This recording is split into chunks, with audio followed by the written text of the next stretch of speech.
நமது பகுதியில் அறிவுச்சோலை கல்வி விழிப்புணர்வு மையத்தின் சார்பாக புதியதாக சிறுவர்களுக்கென்று சிறப்பு சேர்க்கும் வகையில் ஒரு புதியதாக தேன் மிட்டாய் அப்படிங்கிற ஒரு பல்சுவை இதழை தொடங்க இருக்கிறார்கள் நம்முடைய நண்பர்கள்.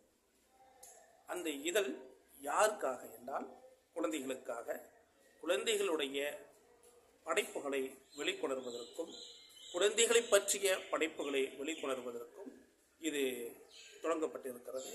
இந்த முயற்சியை நமது நண்பரும் அருமை கவிஞராக விளங்கக்கூடிய கவிஞர் அம்சப்பிரியா அவர்கள் தொடங்கியிருக்கிறார்கள். அவர்களோடு அவருடைய குழுவினர்களும் இணைந்து இந்த பணியை மேற்கொள்ள இருக்கிறார்கள். இந்த தேன்மிட்டாய் அப்படிங்கிற சிறாருக்கான இதழ் வெற்றிகரமாக இந்த மண்ணுலகில் சிறந்த இடத்தை பெற்று செழிப்பாகவும் இந்த எல்லா குழந்தைகளுக்கும் பயனுள்ள வகையால் அமையணும் அப்படிங்கிற வாழ்த்துக்களையும் பாராட்டுகளையும் நான் தெரிவிச்சுக்கிறேன். நன்றி, வணக்கம்.